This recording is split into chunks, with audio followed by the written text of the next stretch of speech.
Good morning, everyone. Welcome to the Effingham BoS Selectmen's meeting of March 22, 2022. Before we get going, our newest select board member, Vicki Kirkwood, is getting acquainted with the reading and paperwork that we normally try and do ahead of time. And today is a very large volume of work. So not only is it new, but a big volume. So we'll let her finish that before we start the meeting.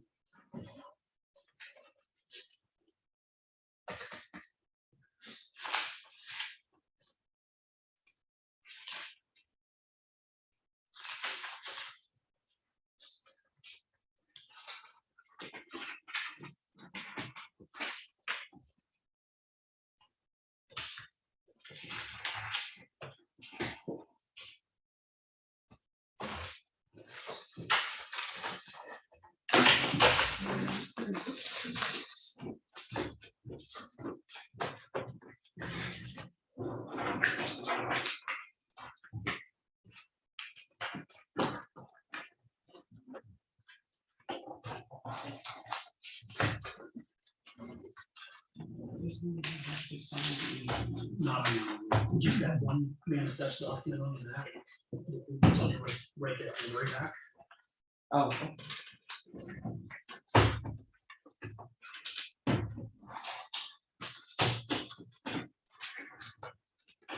Everything else is for your reading pleasure.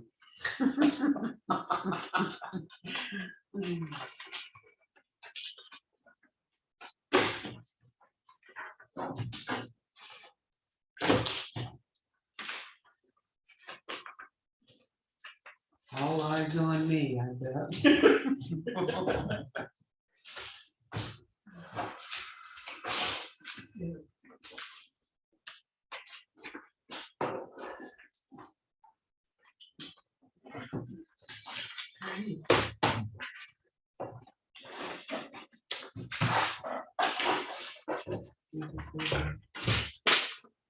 Who's this go to?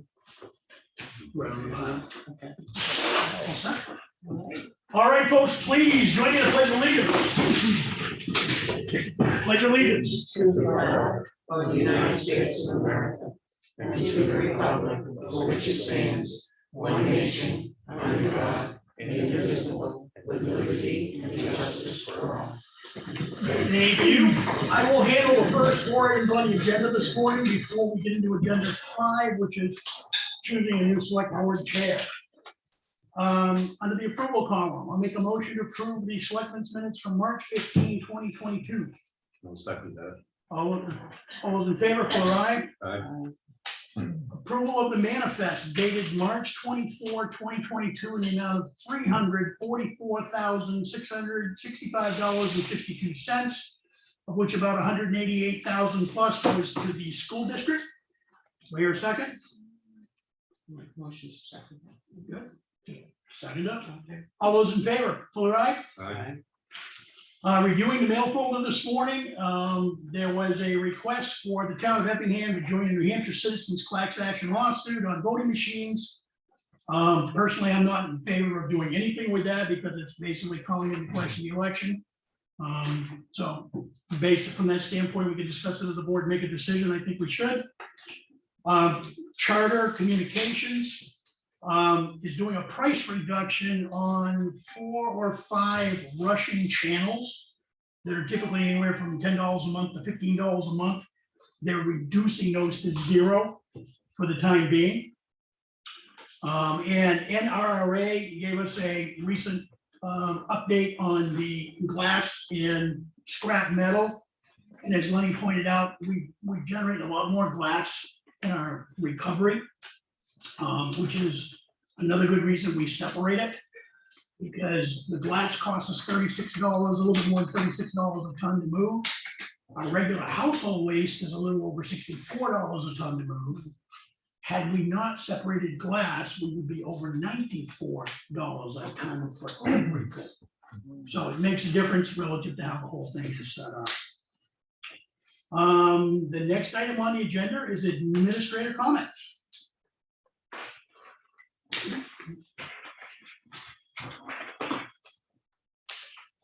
You're quicker than me this morning.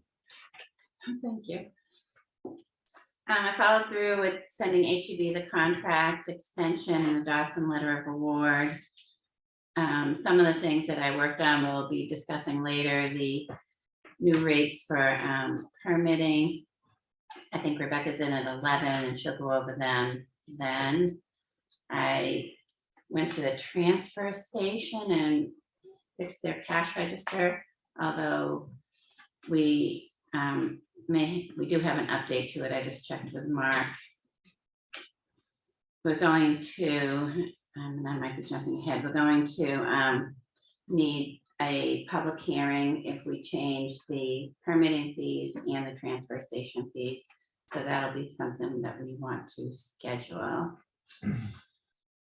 I had a call from Gordon's Food Service. I gave them a permanent approval to travel to Green Mountain Center to deliver food on Monday, Wednesday, and Friday morning before 9 a.m. I figured that was really important. Mark McConkey called yesterday regarding potentially having a meeting here. After discussion, he's going to reach out to the school. Him and Kenny and the DOT want to have a meeting with all the towns who are on Route 153, and he's figuring 5 to 10 people per town. So I didn't think this room would be large enough for 50, 60 people. And that's going to happen in April sometime. So we will receive an invite for that on what they're doing with that road. And Mark just told me we need to order some vests for the transfer station. And that's it for me right now. All right, thank you, Audrey. Under announcements, there's a Running Rascals 5K road race, which people can sign up for should they decide to do that. And as we get to agenda 5, this is where we will be looking at choosing a new chair for this board. I would like to thank everybody for the last year of the excitement we've had where I've been chair on this board of selectmen. As a result of the learning curve I had when I first came into this job, not truly understanding what the different elements of the job entail. I have told Vicky and I told Lenny that I would prepare a document for them, which outlines just some of the different issues that need to be dealt with by the select board. And I know that the 2 items of the moving meetings to the evening and the 670 townhouse road litigation are important to people. So I've actually done a blowout of exhibit 1 and exhibit 2. I will be making the attachments I have here available to Audrey by the end of the day. There's a very large number of them. Everything that I just handed out is now public record. Everything I'm going to hand Audrey before I leave today is public record. This includes any health officer reports on 670, all court case information on 670, amongst a whole bunch of other things. Anybody that's got any questions, bring it through the select board if you would, and we'll go from there. And as a result of that, I am done as chair. Wow. Just like that. Just like that. And we can choose a new chair. What's your chance, Phil? Is that a real motion? Yes. I'll second it. No. All those in favor? Aye. Okay. We're up and running. Okay. So next up is the selectmen committee appointments.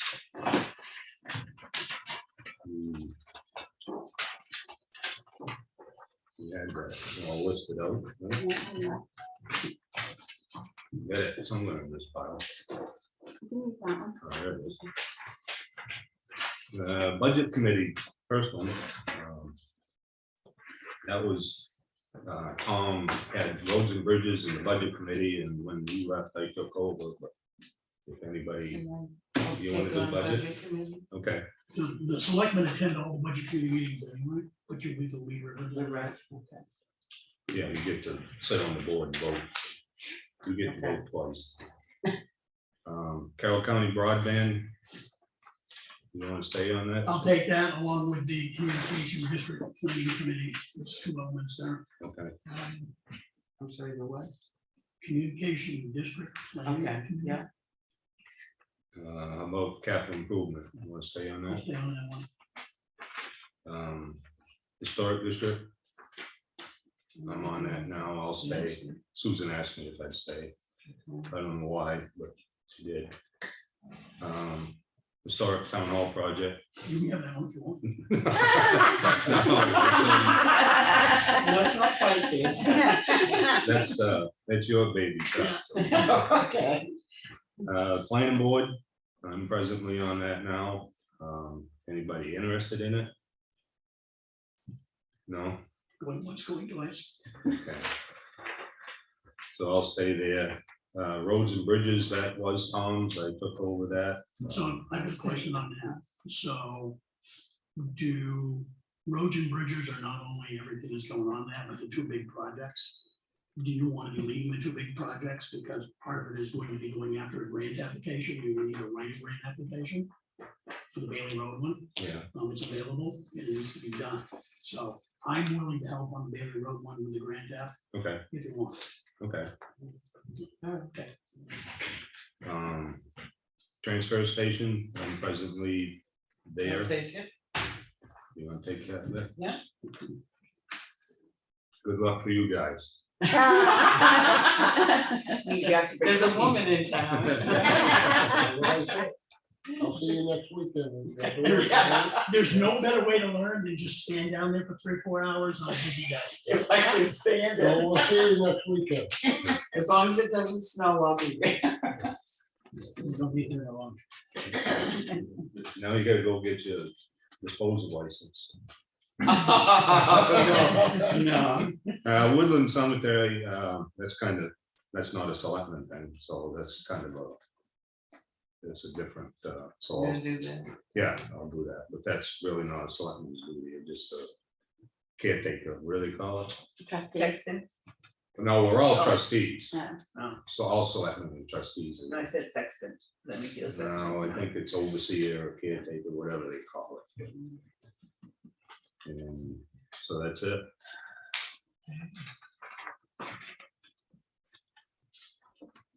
And next is a schedule for board of selectmen meeting. Mr. Chairman, I'd like Yes. to move that to a work session, because I have a lot of information for discussion about the impact of the various departments in this building Okay, by changing that we time can, period. we can do that for a work session. And schedule a meeting with the Board of Health. We'll get Audrey to work on that with Mike. Yeah, so I'm trying to set up a meeting with them. I think the last one, a Thursday was preferable. Do we have any scheduling conflicts for Thursday mornings, or I'll just reach out to you with a couple alternatives? You let me know. Okay. I don't have anything pressing. Next week's Thursday is the only day I'm gonna be not available. And we have to schedule a meeting with town council That's it, sure. is, So can you reach out to Matt? So this is the offer he made to come up here, meet with the new board, with the health officer, deputy health officer, with the CEO, and talk about the roles and responsibilities of each of those areas. And I asked him to basically be prepared for a public meeting on that, because I think it's important that we record that meeting for people that then want to go back and look at it at a later date. Is there any preference to have that before or after the Board of Health meeting? They're somewhat related. I would think before, have the attorney meeting before. Because part of what he'll cover is our responsibilities as the Board of Health.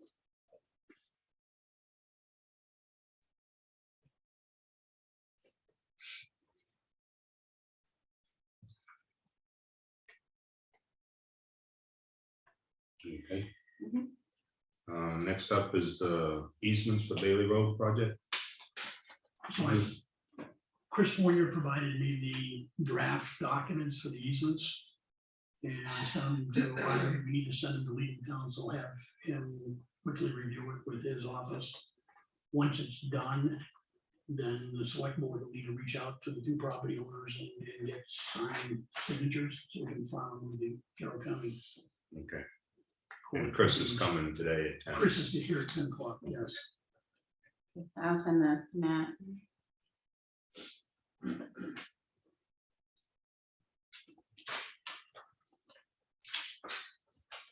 And town road surveys. We need to have a discussion to make a decision on what we want to do, if we want to do anything regarding a lot of the activity that occurred last year with complaints about speeding on different town roads. I did some homework with the DOT. William Lambert told me that if we contacted them, they would try and get us on their schedule to do 153 and 25 speeds at their expense. So depending on what their budget was. Maybe we can talk about that with the meeting we're gonna have in April. With Well, Matt McConnell. the other one is if we want to do any town roads, LRPC would be our option. And if we decide we want to even consider it, we need to do it like yesterday, because I was told by Jeff Hayes, when the slots fill up, they don't take any more towns. So we would probably want to have that decision sooner or later about what roads we might want to take a look at. Okay, And the price tag was about $125 a survey. we can add that to the work session too. Good.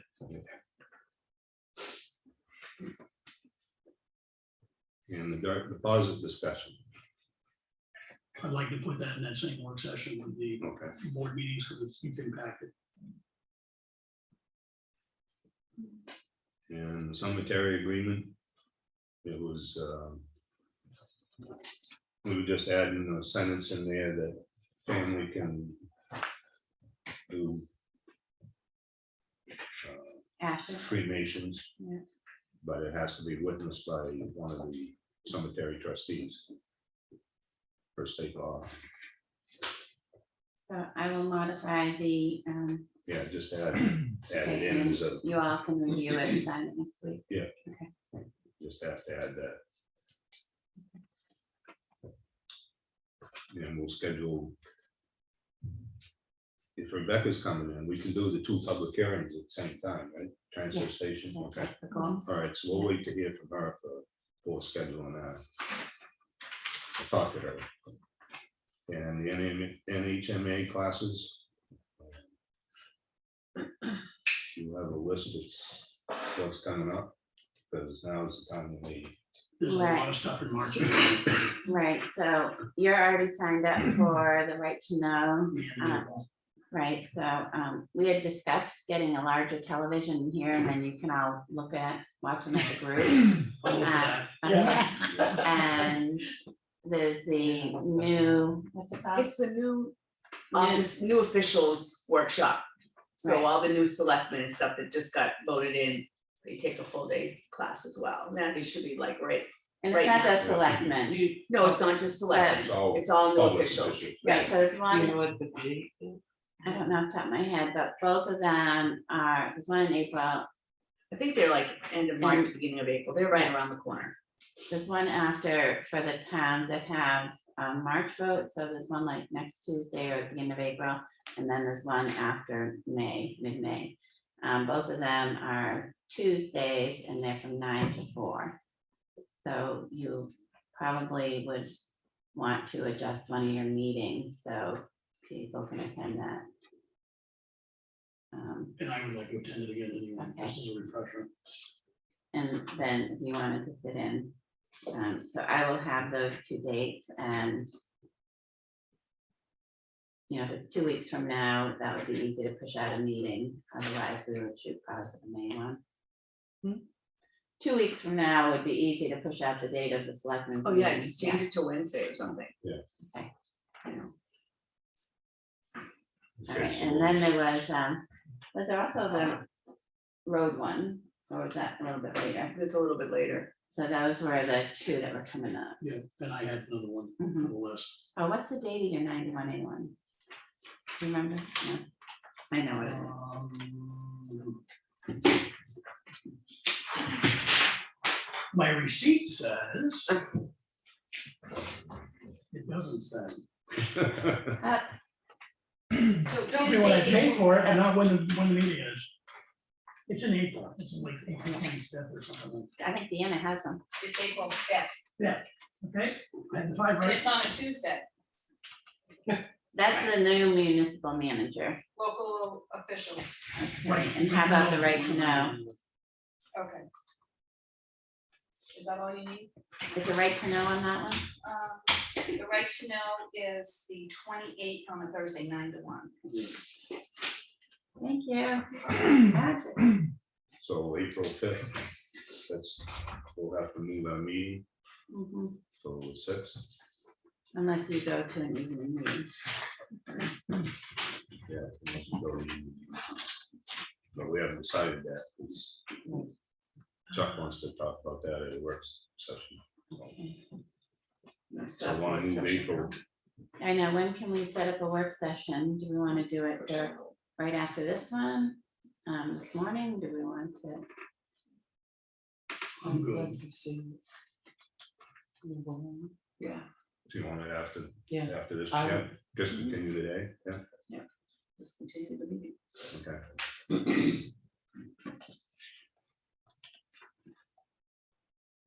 Mr. Chair, I have one more item that's not listed here. Okay, I brought it up in the last 2 weeks about the historic town hall project and the need for lumber for post meter repairs. During the project 20 years ago, local beams, lumber was donated and local beams were cut for that project. But it didn't cost the town anything for lumber. With this project, we're gonna have to basically rip up the entire floor where the library stacks are and the checkout desk in the library and replace everything underneath, including the floorboards. The beams have to be hemlock.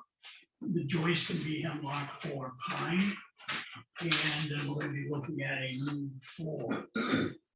One of the questions that came up is, could we use town lumber off one of our lumber sites as a barter with a sawmill to basically get what we need for lumber and have it covered through the amount of board feet that would be taken off town property. I talked to Jeff Libby, and Jeff said his thinking is the transfer station site beyond the burn pile right now. We've talked about cleaning an acre or two out of there, making more storage. There's some good board feet there, and he thinks there may be enough to cover the expenses of what we want to do. But we gotta basically decide as a town whether we want to go that route or spend money we don't have. do we have any idea of a mill where we could get, Leo and I are driving down Thursday morning to talk to a mill in Stratford called Timber Doodle. Leo's already been up to North Conway to the folks up there and talked to them. They also gave a referral to an outfit over in Paris, Maine, which we're gonna go visit there too. So we've got to visit 3 or 4 mills and find out if anybody's even willing to consider this kind of an option. So, sounds like the way to go, if we can get a mill agreeable to it. and we gotta do it fairly quick. Yeah. It's gotta be scheduled and cut down, and some of it's gotta be kiln dry and have sawed and returned, and the project, the bids for the project are due here at 10 AM, I think it's next week, actually. Or the week after. Where basically we'll get the bids for the project, to do that. There's only 2 companies that showed up for the required walkthrough last week. And we've already done an FAQ with the questions they had back to them. And I've reached out to the architect for 2 questions that on structural requirements that weren't part of the architect plans. So. But we do need to get on, we need to make this decision pretty quick if people are agreeable to it. I think it's worth doing because of the cost of it. If we can make it work. The idea if we could just donate green timber to somebody that already has That's the goal. dried stuff in stock. That's the goal. So it's not just cut ours down and go mill our stuff.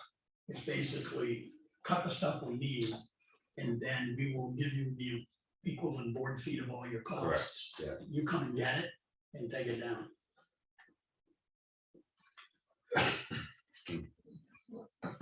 Is it dried, more expensive, really, so that, you know what I mean?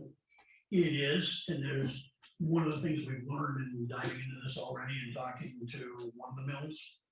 Is that if we do the hemlock 8x8 beams and kiln drive those beams completely. We probably won't be able to do it in time for the September build anyway. But if we did drive to that extent, we wouldn't be able to drive a nail in it. We'd have to drill everything. So the hemlock is probably not gonna be dry, but the 10-foot joists between those beams can be dried and probably should be dried. And they'll be rough cut, so they're not gonna be finished cut, they're gonna be rough cut.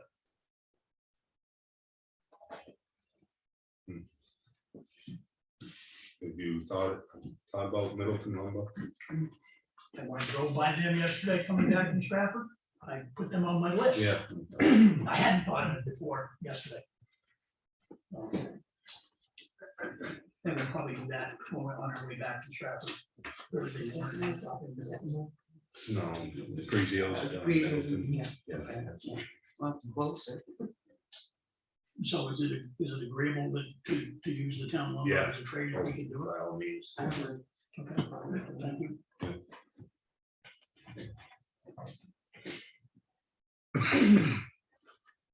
That's all I got, thank you. We'll kind of wait for Rebecca and HEB. So I'll just open up public comment.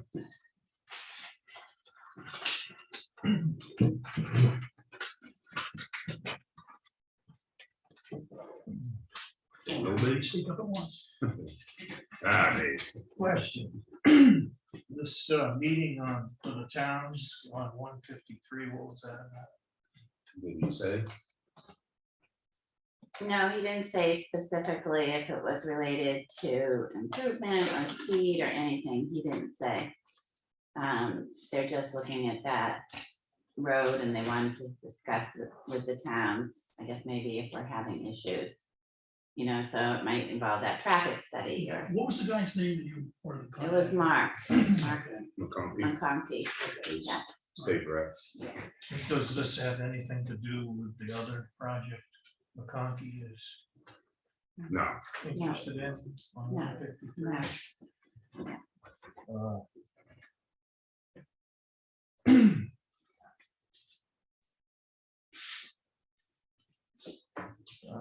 I guess that's it for me. could be the speed study that, because when Chuck reached out last year and they were gonna do speed study this year.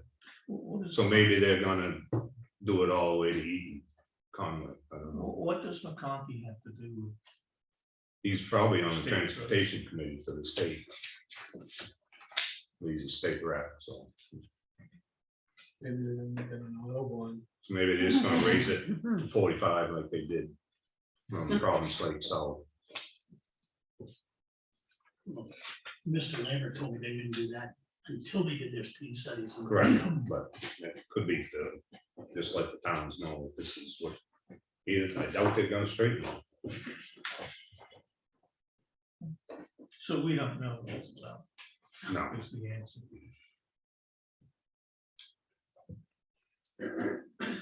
anybody else? No, I believe the fire chief might have something we can slip in this slot. right? Yep, so I provided you guys all 6 applicants I have. Yeah.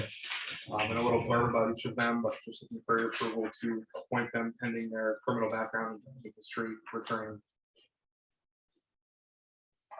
And just for clarity, if either of those two reports comes back with a negative on it, then they are not gonna be on our. Correct, it would void their conditional offer. So if we approve these today, these you got here, they'll not be committed to participate in any department function until That's correct. They can attend meetings and trainings, observation only. Yeah. Can't do anything else. until the background checks. Is that Correct. okay. And I see they reside kind of far away. There are a couple that are far away. They're interested in coming in for daytime coverage. So Which requires them to stay in the station for that.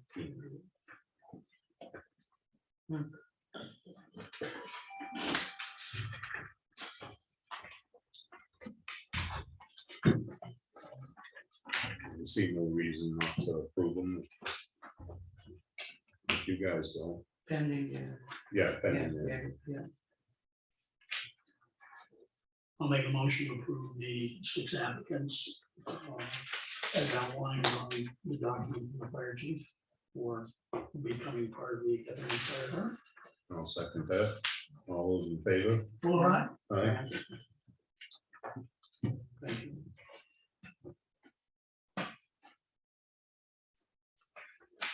Anything else, JT? that's all I have. I could easily address the transfer station fees. Okay, Okay, so we had, when we did the policy, for some reason, the water heaters, steel furnaces, and assembled barbecue grills. I don't know if it was my misunderstanding, I put them in at $30 and they should be $10. So I need to correct that. On that sheet that you have there, I listed at 10, but in our formal policy, I put them in at 30. So that needs to be a public hearing because these were the rates in the public Yeah. hearing at 30. And then the other one was they experienced someone bringing in a sectional sofa and that is often much larger than a typical couch. And so the request is that each section be like a stuffed upholstered chair at $10 per section. So those are the 2 changes. How do we communicate that even though we've got oil in here, we're not gonna take an oil yet? Is that something we'll put out when we do the communication with the public or handouts or? Right, so for the handout, I can take it off, but it was on when we did our public hearing last time, so, Well, it'll be posted up on the website as part of the policy. right. I'm just thinking somehow we need to have. So we something can- else. Yeah, I can put that, so on the website, it's in red ink or, when accepted. yeah, nobody's brought in any oil yet. And just a tag on that, Clean Harbors hasn't returned my email, so I'll call them. Okay. Yeah. And O'Reilly Auto Parts will take 2 gallons a day free, so we may not get much oil. What is it, 2 gallons? Yeah, $2, 2 gallons a day. Great. I mean, if somebody come in with a couple gallons of oil in a jug, we can just take the jugs. We can actually advertise in the policy at the current time. Here's another option other than using our transfer station, you can transport over to the auto parts. So it help people, I mean, people that are not from the area and they see something, they Right. want to look at that will give them an indication of what they might be able to do for additional options. Would we have to check with our area if we can do that? We should make a call over. Yeah. just let the transfer station guys say, hey, you want to pay to get rid of it, or you take it to O'Reilly. That way it We'll have to limits- be looking that way at it limits us. Yeah, Yeah. and we could put some kind of a disclaimer in there. That people are trying to change their mind and no longer want to do it. That way, we're not guaranteeing they're gonna take it. So are you saying that O'Reilly's will take from the general public 2 Yeah. gallons a day? They always have. Wow. We've always returned our oil to the. And I know it used to be some garages would do it. Zone. Always, we've always done that.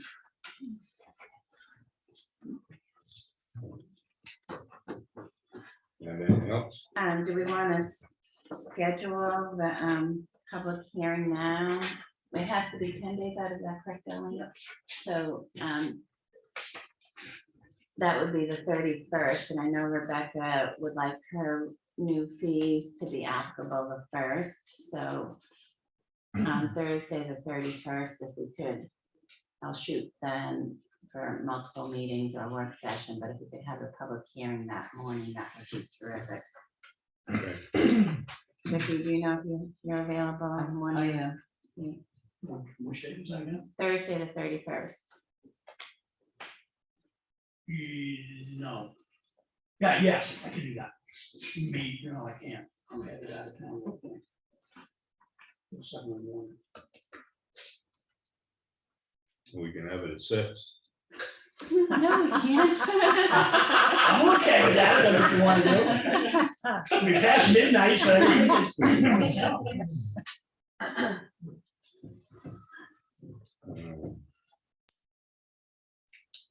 I guess if we were to go till the 4th, that's selectmen's meeting.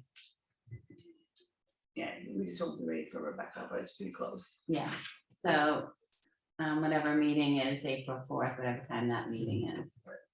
It might be the 6th if they're going to that class on the 5th. Might be that Wednesday. Right? Right, The 4th is a Monday. yeah, sorry, I misspoke. So we're probably gonna change the selectmen's meeting that week to Wednesday because you guys are gonna go to class on the 5th.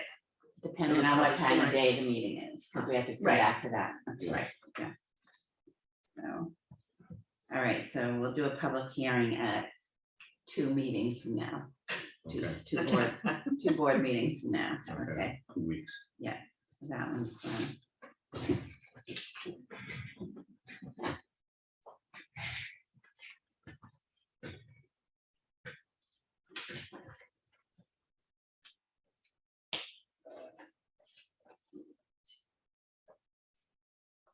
Okay,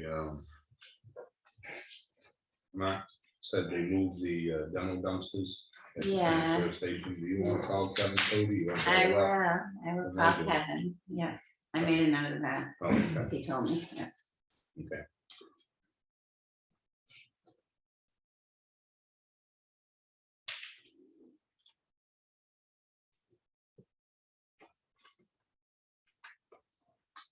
Is the old oil containment accessible now, or is it still ice thin in the back of the transfer station? I didn't look this weekend. Okay, Um, maybe our new rep will look. I know that Mark and Brad are gonna get the refrigerators out of there now. Get that loaded up, so get rid of that that dumpster. But we never even get the results of the test. Right, that's true. So I'll call Clean Harbors.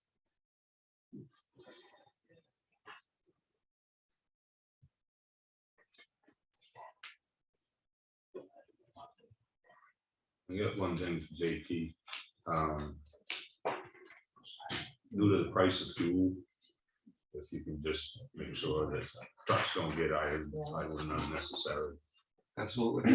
I noticed the day we were at the coffee hour there, a couple Wednesdays ago, that the rescue vehicle sat out there purring away. Guys inside doing the blood pressure checks. Not that it wastes a lot, but Yep. $6 a gallon and save anything is good. And the other public, yes, silo. Any news on anything to do with that? I had an agreement with the gentleman, his name's Earl, to have it out by the end of March. I have not bothered him again, thinking that the ground is quite soft. So I will encourage him soon. We text. Yeah, he's actually become my friend since I bother him monthly. Who is it? His name's Earl. He bought the furnace. Is that what you call it, a furnace? Yeah. And the silo, so I will bother him again soon. Okay. Yeah. And I need to tell him to do dig safe, so he knows where to, things are allowed. We should probably all want a septic tank pipe. He shouldn't come in off the parking lot. Right. The front parking lot, yeah.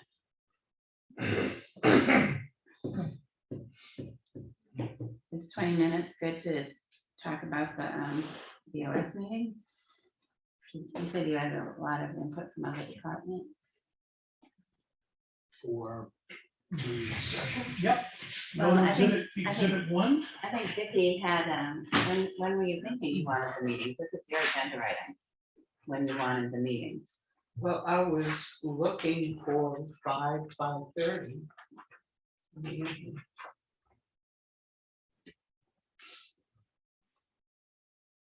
Used to always be at 5 o'clock till COVID.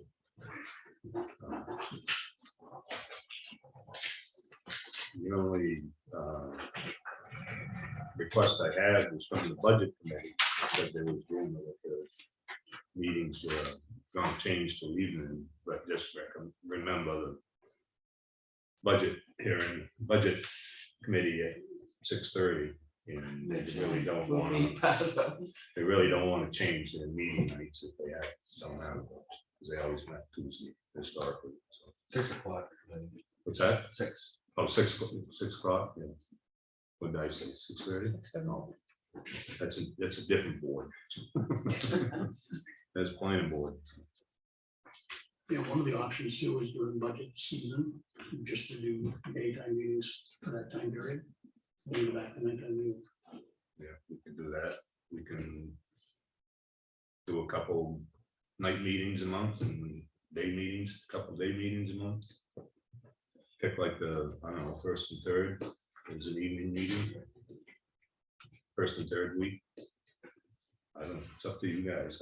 I'm flexible. So if you go to exhibit one, what I've done is, from my previous corporate experience, whenever you going in to make a decision on a change, you'll be trying to look at the benefits as well as the impacts, and some of those are negative impacts. So, changing time period. What will the impacts be to the employees? Typically now, if we need something from the other office, they just come in. They won't be here during those time periods.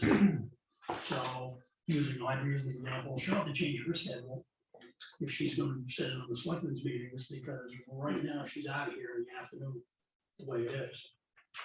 When we changed the hours of the selectmen and the tax collector, it was a joint effort to basically try and get consistency, because we were having complaints from the public to have consistent hours. I never know when this office is open or that office is open, so changing it from 9 to 2 Monday to Thursday, closed Friday, has worked out very well.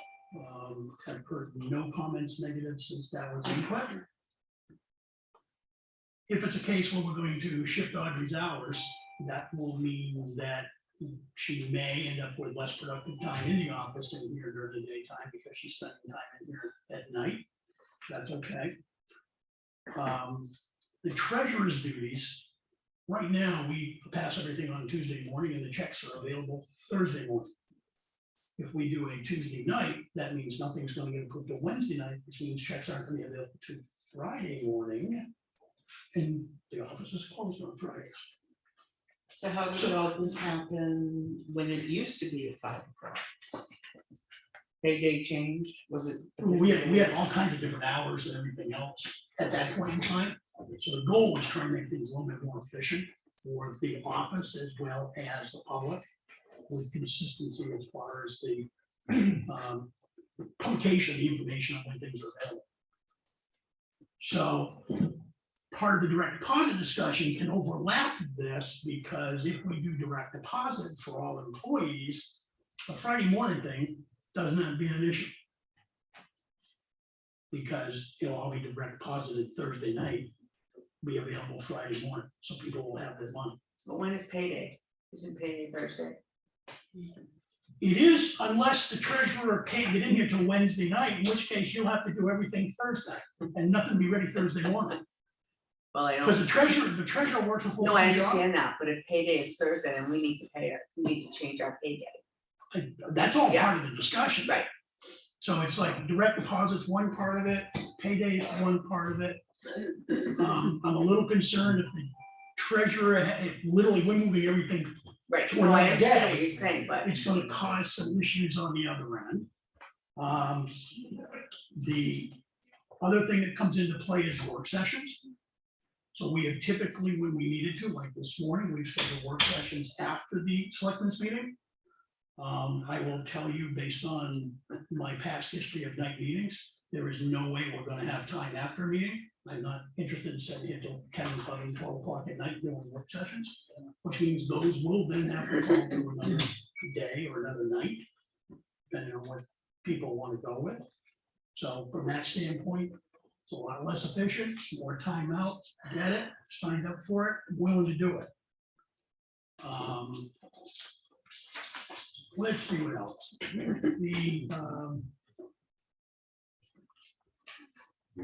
So we need to basically look at the office hours, the impact on the office hours. Advertise that out, decide on direct deposit if that's what we want to do. And my recommendation is we do it every 2 weeks.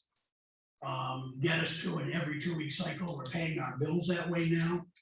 Move all the paychecks to that way. I know Audrey and Darlene have already worked out, I'm gonna call it a bridge program to get us over that 4 week period of time during those changes. So nobody goes without a paycheck, everybody's still got money in their pocket. And then we basically change it every 2 weeks, because it essentially takes about the same amount of time to process payroll every 2 as it does every week. So it actually makes the office a little more efficient from that standpoint. And if we decide to look at that, we're paying bills every 2 weeks, we're paying the payroll every 2 weeks. We don't need to sign a weekly manifest, which is the primary reason we're doing everything weekly, is because we pay weekly. So we could actually take a look at selectmen's meetings twice a month, and then really have more productive long-term yeah. meetings.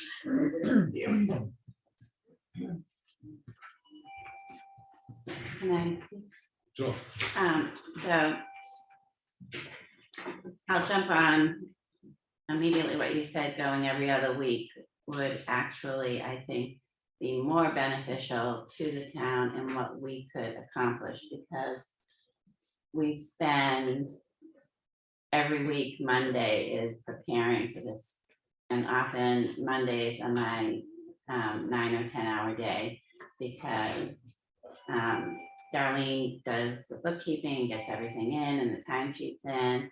And then I double check everything. I'm working on the agenda, making sure there's enough copies of everything.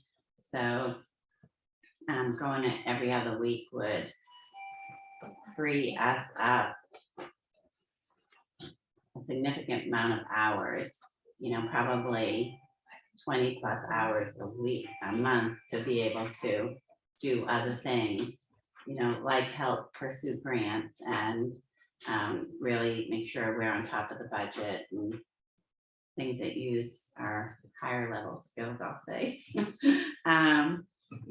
The change of work schedule, you know, it would change us a little, but I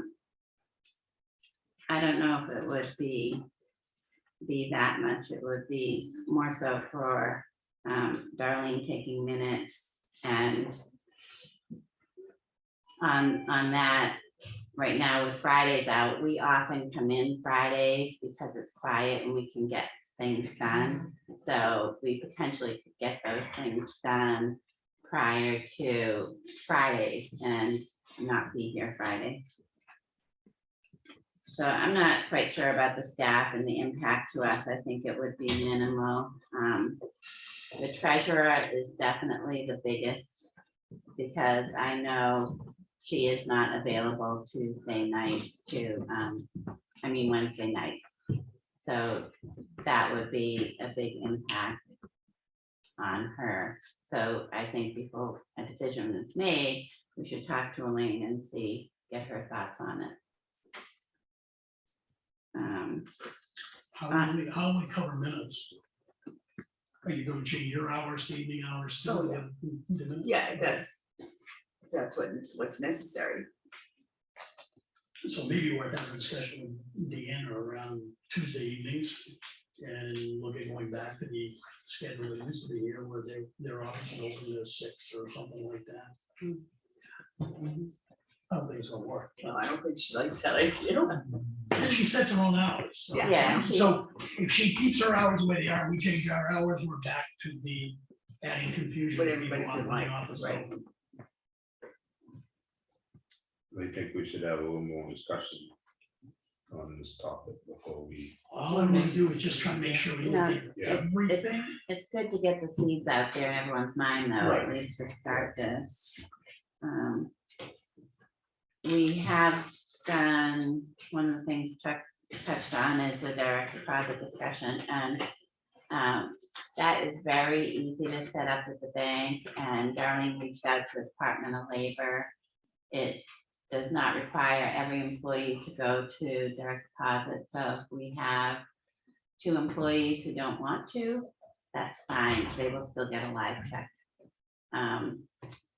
That's an inefficient way of doing it, if everybody wants to do it that way, because if there's turnover, which does happen.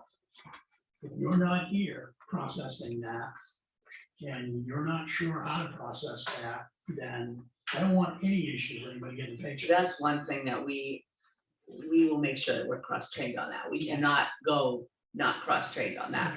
Yeah. So that's, But I don't think that will be an issue. And the way it's set up anyway is, I would input the direct deposit, but Audrey would have to verify it or vice versa. That's a 2-person And that's process. good, but Direct when we deposit. had the last turnover before you Right. ladies arrived, we came close a couple of times of not being able to have Right. paychecks, which is not something. No, we that's can't do that. And also, if one of us was on vacation and wasn't able to do the check and balance against the other one, Deanna and Barbara both have the fob, and they would be able to QC our reports and then do the approval part. So there's actually, 4 people who would be cross-trained in it. Way different than the past. Yeah.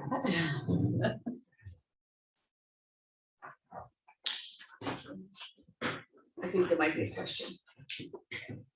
Yeah, I just spoke to Deanna and she said that she is more than willing to accommodate people, but but she will not be here on Tuesdays, but otherwise she's more than willing to accommodate anyone. So that shouldn't be a problem. Yeah, She comes in early. Yeah, She'll she come in said at that. 7 or 6 in the morning, but she does not want to work at night. She's But she's not good for her. very accommodating. Yes, absolutely. well, like I said, I think we can discuss this a little bit. I know there are some people that don't want the direct deposit, so. That's fine. we gotta- That's fine. we You gotta don't work have to do around that. that, That's whether it's every fine. week, every 2 weeks, or Mhm. whatever. It's fine. You don't have to do direct deposit for We everybody. can continue that and, Okay, so for next week, I'll have a sheet with bullet points with the, how it would work. Okay. And hopefully we take care of that, because I know one of the police department people are having a problem with getting their weekly paycheck. Direct deposit would solve that. that'll give me time to read this. I'll send it to you electronically too. I'm gonna send it all to. Oh, I got it right here, so it's good. I'm gonna send it all to Audrey electronically. One thing before we get to you, Chris, just so everybody knows, they started grading yesterday, so it's on the roads that they can do dry enough. And they got Hunter's Bridge Road about 2/3 done, the grader broke down. They were towing it, and I don't believe so. It was stuck in the woods last night. Whether he's gonna rent one, or they can get that fixed. Kevin thought maybe it was the injector pump. I guess they replaced everything else on it. So. I'm loving the facial expressions of someone I know who owns the grader. And Kevin's quite familiar with the one who does. Yeah, but I don't know if he was gonna rent one, maybe rent Bobby Battles, Josh Battles grader, I don't know. So they were trying to tow it, get it out of the middle of the roads. Okay. You're on for 10 o'clock. All right, Chris, sure, thank you. good to see you, Jake. Eric, Chris Fournier with HEB Engineers, Eric Schroeder with HEB Engineers as well, and Jake Dawson with Dawson. So yeah, bids came in for the project, and as you guys know, in February. And then town meeting, the voters supported the warrant article to move forward with the construction. Soon after bids were received and Jake was the apparent low bidder, he kept up good communication through that time and alerted us of possible supply chain issues with procurement of the precast concrete structure for the culvert. We gave a heads up to the then chair Chuck, who I think communicated that to Lenny along the way. And so we're here today prior to contract signing because we couldn't move forward with anything until after town meeting and the warrant article was passed. So now we're approaching that time where we need to sign a contract and move forward with the project. But we wanted to give Jake a minute here to discuss those supply chain issues and the details of that, I guess. Okay. So I'm Jake Dawson from Dawson's Excavation. Like Chris said, I was keeping an eye on the product because I had heard throughout the industry that there was a ton of box culverts going out this year to bid. And we had been talking with Mitchie. So basically about every 3 days I was calling Mitchie to see where we were. And I had reached out to Chris to find out if we could sign documentation prior to town meeting to try to lock in a spot with Mitchie. Because Mitchie responded with days could mean months, basically. Which I think both Chris and I thought was ridiculous, but it was true. So by the time from 2/18, which was a bid date, we had talked to Mitchie on 2/21, which is when they told us that days are gonna be months. And then we were awarded the project, and at that point, they told us they couldn't supply the culvert this year, which was only a matter of 3 weeks. So we then called 4 other places to provide box culverts and found that CSI is the only one that can meet the time frame. However, they're $8,451 more money. So what I'm asking from the town is an escalation for the $8,451, and we can stay on schedule, get the box culvert completed, and I will absorb the other inflations from asphalt, because asphalt went up 2 weeks ago, $10 a ton. Aggregate's gone up 20%. Fuel's gone up, as we all know, a lot. So I'm willing to kind of take those on the chin in exchange for the increase in the contract, concrete to the contract. I can provide documentation, all of this from, right from Mitchie and CSI. I'll be completely transparent and offer those quotes. And you guys can see the change in the price. During, I think it was the last 2 weeks, Chris, I've had CSI call me twice with price increases. So my hope and goal is that we can come to terms today. I can sign this contract today and lock this thing in so it doesn't escalate again, because it sounds like it's going to. So. and what was the time frame from CSI? CSI can actually get it before July 1st for us. So I have a proposed schedule, which is subject to change depending on today. So if I can sign the contract today, we can start the project July 6th and have it completed by the October 23rd deadline.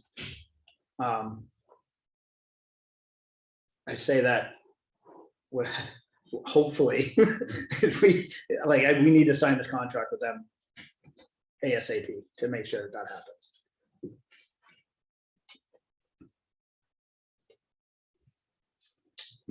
Yeah, I guess my commentary on this year is unprecedented. Yeah. With regards to the construction industry.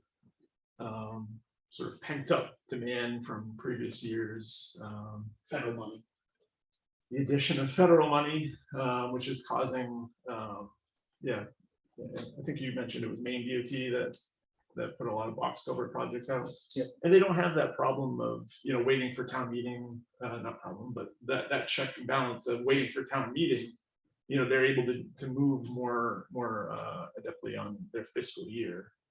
To put projects out and sort of immediately take action on them. I mean, I don't think we could have more immediately done this project with regards to the bid opening in town meeting and warrant article writing. So, so we kept that time frame as short as possible to try to mitigate this. So yeah, it's essentially 4 weeks. In 4 weeks, the price went up $9,000 and lead time changed by potential to not potential in 4 weeks. I've been doing this 21 years and I've never seen that before. It's crazy. And we can actually take money out of the road budget. Yes, I know we're planning Within on that. that. To do that. What do you guys think about lowering your contract price 8,400? yeah, no, I mean. That was not my intent. That was a good one. A straight face. It's all about us being there or not being there. Yeah. We're billing our time on an hourly basis based on their progress. It was based on a 60-day construction duration, and July to October is admittedly more than 60 days, Well, that's but final completion, yeah. Yeah. Substantial completion. so yeah, it depends on how much we need to be there. Yeah. The hope is that we would provide a budget and then use it as needed. And we haven't used the full budget in past contracts because they've been managed tight. And we have to do it. I'm down Sunday in one of them test holes they bought. It went somewhere. All there is a 4-inch hole in the middle of the road. Something's going on underneath it. So, yeah, I mean, I don't have a problem. We can find the 8,400. Make a motion. I make a motion, yeah, I'll say. okay. All those in favor? All right. Aye. Gotta do it. All right, Lock it in. I'm gonna email them as we're sitting here. Okay, and we have to revise all the contractual paperwork at this point, so Yeah. we'll get that moving and send it to Audrey, so. So you're good, Jake? I am, yep. Okay. ASAP, that way we inside, I think so. Very good. Chris, if you're all right with it, I want to get an answer back from CSI, hopefully today, and then I'll give a rock solid schedule, because right now what I have is an assumption. Yep, understood. Okay. Anything else for us? Jay, what was that increase? It is $8,451.00.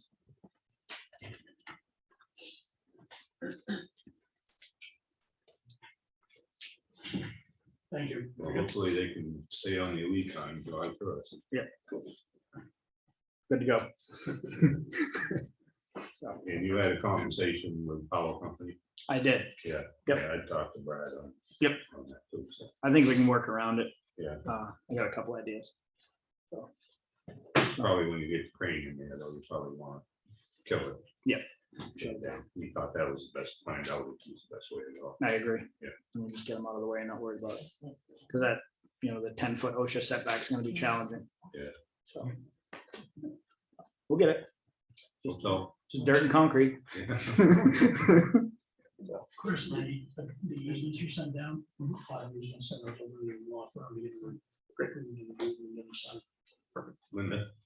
I was just wondering, besides the culvert itself, the other things that this gentleman need to put in this, is that going up also? gravel trucking, Yeah. whatever. He said he was gonna eat those charges.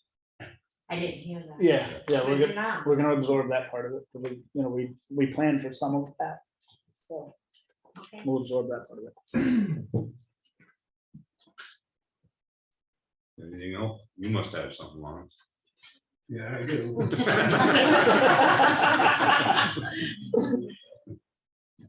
Change the price, let's put that back out for bid. Yeah, We done that on the Sorrow Bridge, they didn't put that back out of bid, that was $28,000. That was cost of steel, same thing. well, I don't think we'll get time to bid anything. I mean, I think if we put it out to bid, it's gonna be a lot more than $8,000. That's true. I think this is the way to When go. when the other bidders that bid on that, see that. They may come back to the town. Well, I mean, they've probably incurred the same increase. So, I'm sure. Yeah.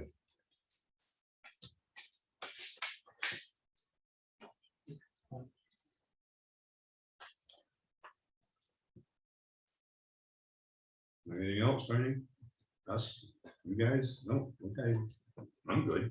Go on. Thank you. Take care, Brian.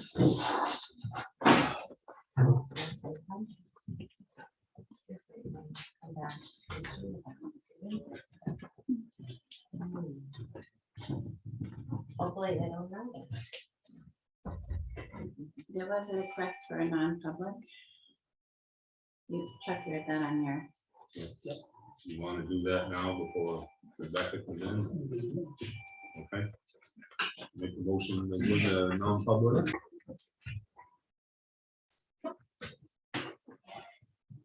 Do we have anybody on Zoom?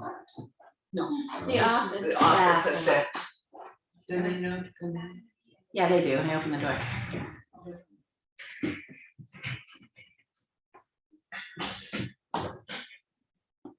You're talking. So you can go. So go ahead. Go ahead. It's on, It's on record. it's video. Oh, okay, Recording. so. I don't know how to go about this, just. Pertaining to my letter that, my Candidate, candidate's letter that went out. There was a complaint from public about the having communication among all three selectmen regarding town business, maintaining privacy of said communication until discussed at public meetings. I omitted the word not have communication among all three selectmen regarding town business, maintaining privacy of said communication until discussed at public meetings. So I would like to apologize, and it was an honest mistake, and that You regret is the error. to, huh? You regret the error. And I regret the error, I certainly do. So,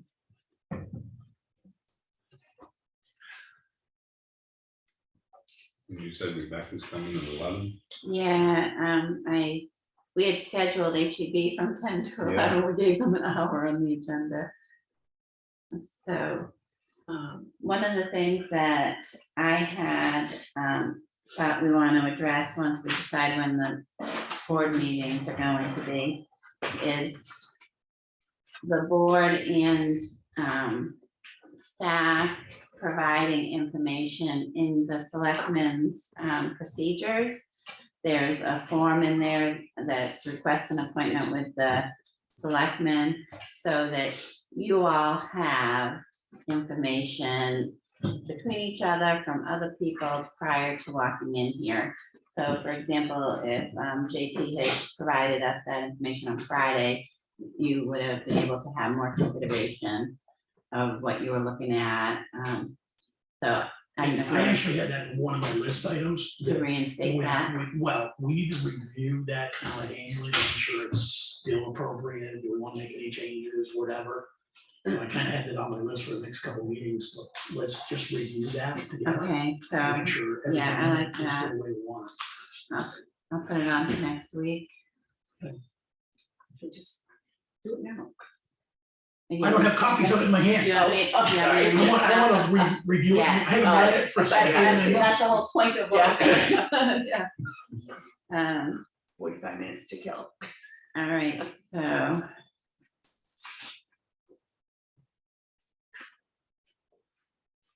Where do we leave the schedule on the BOS meetings till nighttime? I'm gonna talk to the treasurer and what else? That was gonna be in a work session. Okay. Yeah. How about the town road surveys? Which roads and do you wanna do it? Can we Well, take some of those work sessions and bring them now? Well, we would, basically with the 153 thing, I'll reach out to Bill Lambert again and say, hey, we still want to be on the agenda like we were last year, please give us an update, go. With Lakes Region, I mean, basically, all we gotta do is contact them and say, we want you to do 3 roads or 4 roads, whatever the roads we want. The complaints last year was School Street and Wilkinson Swamp Road, Townhouse Road, those were the ones that were getting the biggest complaints around speeding and other things. So if we did 3, contracted them to do 3, find out the prices, contracted to do 3 road surveys. Can you repeat those, Wilkinson Swamp? Wilkinson Swamp, School Street, and Townhouse Road.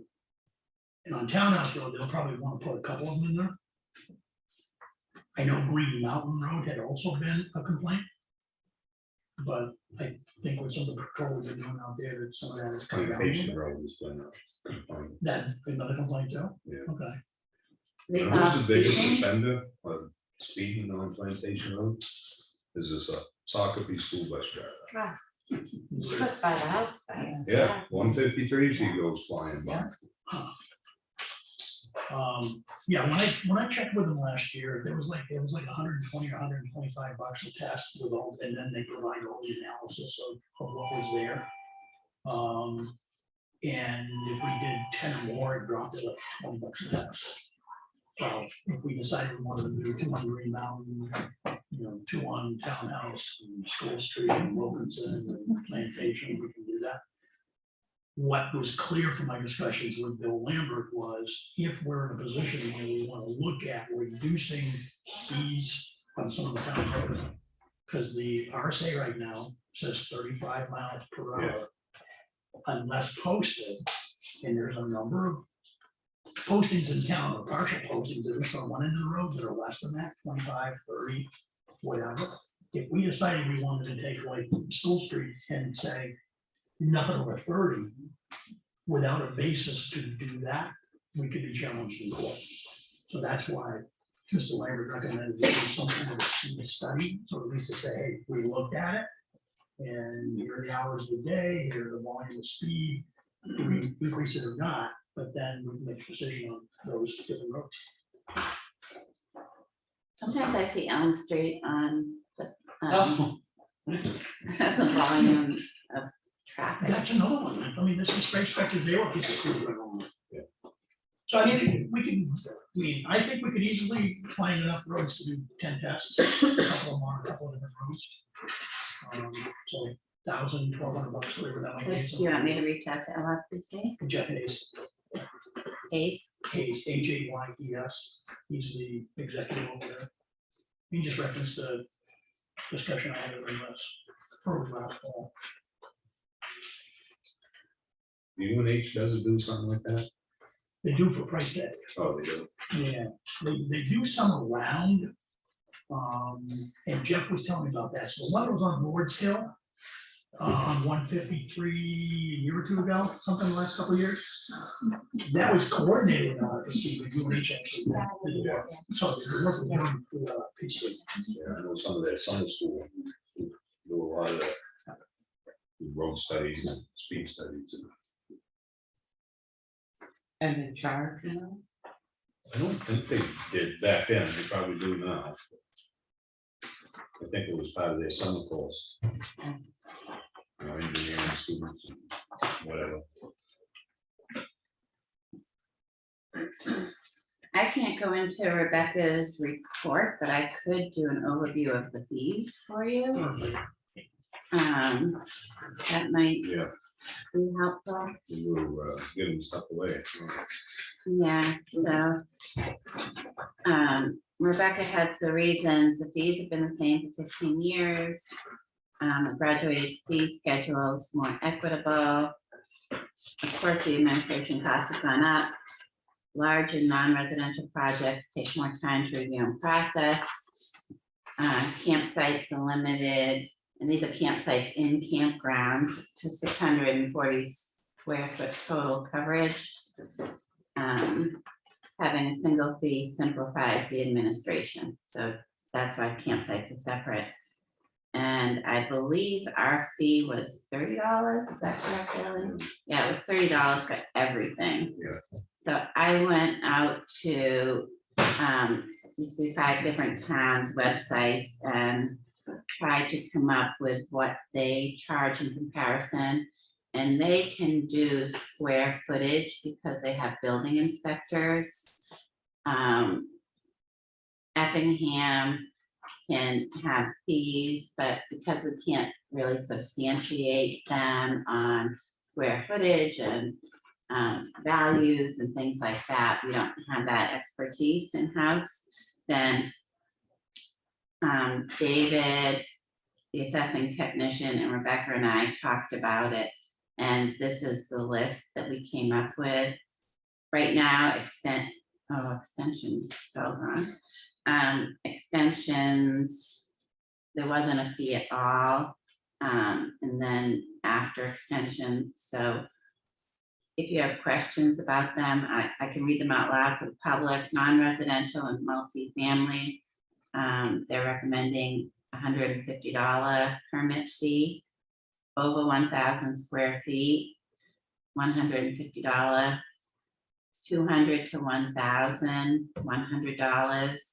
Under 200 square feet, that would be, sheds would fall in there, $50. Campsite structure, that's in a campground if they want to put a deck on it or put a little shed on it, in the area. Demolition of property is $50, driveway $50. To extend a permit prior to the expiration date, $50. An extension after the expiration date would require a new permit.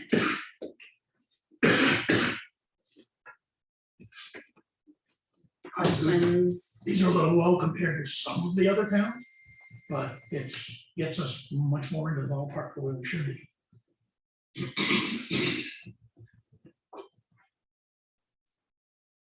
Yeah, I'm not sure if Sandwich had a building inspector or not, so I think that was the most comparable. But yeah, you're still on your large buildings, you're over 1,000 square feet, and multifamily non-residential, you're still significantly below what another market town would bear. So we're looking at 150 over an Ospey, but actually 300, so it's like it's double what we're proposing. Right, and my calculations on exactly 1,000 square feet, if you had a 1,500 square foot building in Ospey, you would add another 35 cents per square foot. It would be significantly more. But at $30, you're losing your shirts. Those are reasonable increases.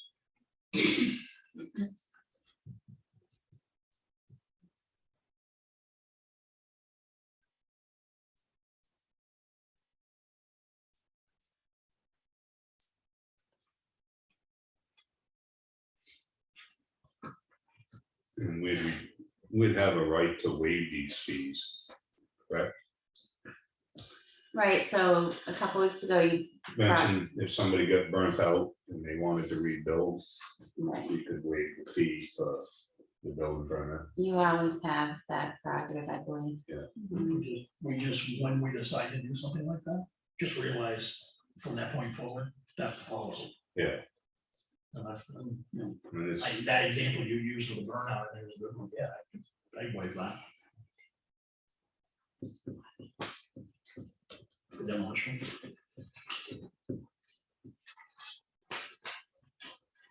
Yeah, I mean, like that Bailey Road, I mean, that's gonna be cleaned up and I'm sure they'll rebuild, so. You just have to be aware that insurance covers a significant amount. Like in this case, though, you'd have to pay the $50 demolition and then $150 for the building. Right. $200. And I understand general assistance, but also if that happened in another town, they would probably not do that, but someone can always present themselves to the board and ask for If the that. insurance pays for it, well, fine. Yeah, If the insurance doesn't, I think we just be neighborly to try and help the person. mhm. Because sometimes these places burn and they don't have insurance.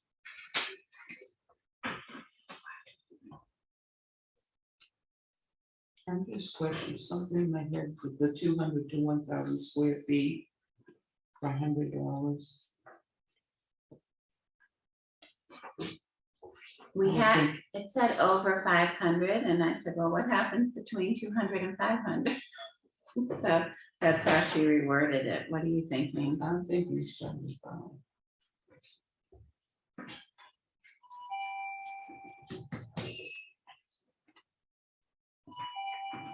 I don't know, when I'm looking at the other prices there right around us, we're significantly less. Yeah. Doesn't look very nice.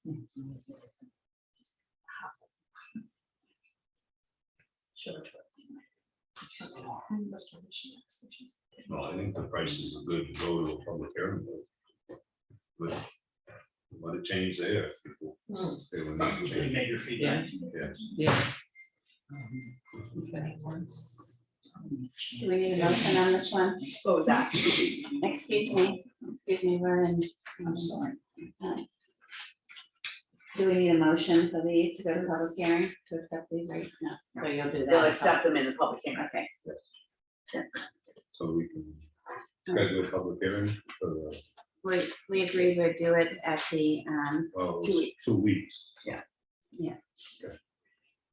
But we don't know what that date is. Can we check and see when the bid was supposed to be open for the town hall? Because we set that at 10 o'clock in the morning on Tuesday. I can go there. that. Why couldn't we just, it's on the website. Yeah. You can go to the website. we do the public hearing the same day the bids are open? Just a thought.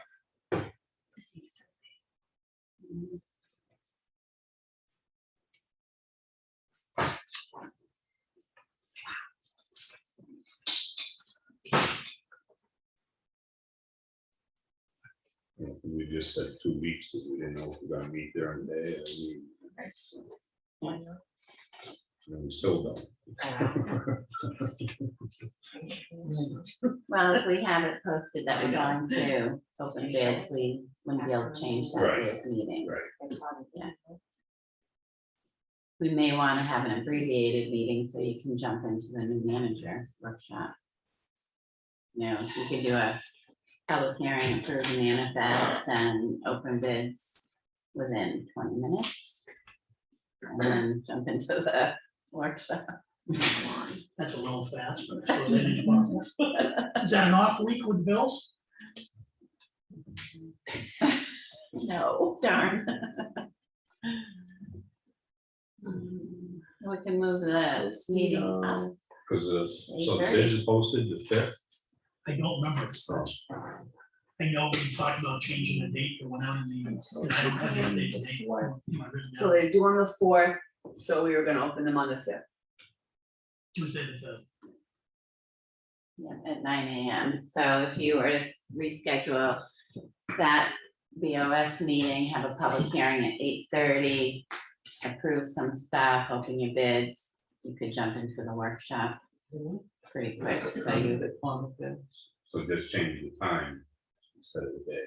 right, Is that the day that the class is? Yeah. right, that's what I'm saying. If they have Starts their, at 9. if they have their public hearing at 9, I mean, at 8:30, Then at 9, open the bids, they'll only be a couple minutes late for class. It's gonna be a very short bid opening discussion. Oh, yeah, and so This is won't only two bids. so won't the public hearing, they take 2 minutes. Right, so in between 8:30 and 9. Yeah. Do the manifest. Yeah. And then they'll go right into their. You okay, meeting at 8:30, it would be 8:30 to 4. We can order lunch. Gotta do what you gotta do. You'll find the class very interesting, I think, Vicky. Some of the old timers, it gets repetitious, but you always learn something new. Yeah. Rosemary, do you want to attend that class? Yes, I will be attending, yeah. Okay. And then there's actually the budget meeting that night. at Oh, 6. Oh, my gosh, So I'm gonna come to that. Just bring the Be sleeping a long bag. day. it'll be a long day. Oh, we met in Tamworth and we weren't get out of there till 10, 11. And then you're back at work at 8 o'clock. Long days. Well, we are. Well, I think the budget. But we were there, Joe was there too. Just for election, Yeah, I think, Yeah, I it'll don't be think it's not a, Big, it's not a real big quick. It'll be budget quick. meeting, it'll be a quick one. Just to go over probably the stuff for us newcomers, the Yeah. Dave will just go over, do you have any questions, blah, blah, blah. set up your schedule for the year. Exactly. Start in October. Very interesting reading. Do you want to recess for You wanna 25 detail? minutes? Instead of recording us. Sure, Chat. we can recess for 25 minutes. Okay. Give everybody a little break. Pause and recording. Yep. This is just what it is. My notes. I mean, I know we're not in a public meeting, but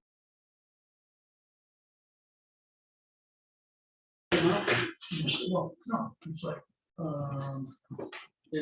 but that when he's doing stipend work, call that, that's what, yeah. But if you look, it's 14 plus 1 plus 1, and he calls himself chief as a 1. Stipend only, has nothing to do with the salary. We approved him at 24 hours a week, at an amount of money, at $20 an hour. To each certification you have, right? No, No, the $20 an hour has nothing to do with No. certification. that's only for emergency. When they get called out on an emergency. See, if we'd have passed what was in the warrant article, he wouldn't have been eligible for any of that. Oh, But okay. because we decided not to pass the fire chief, now we went back and he opened it up to 24 hours a week, plus whatever stipend stuff happens based on activity for the year. And that's already built into the budget. That's really great.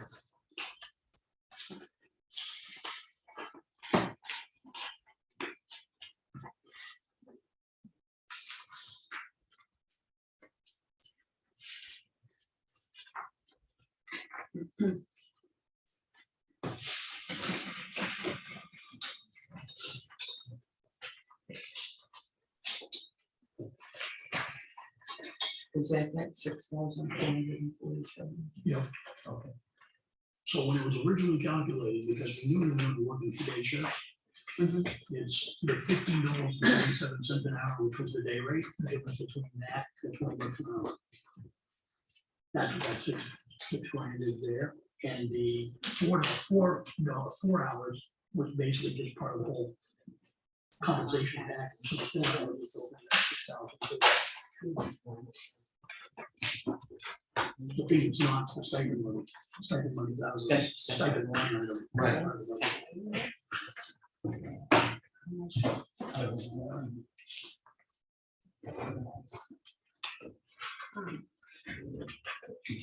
So, did you want to talk about the minutes or did they just do that? They just did it. Okay.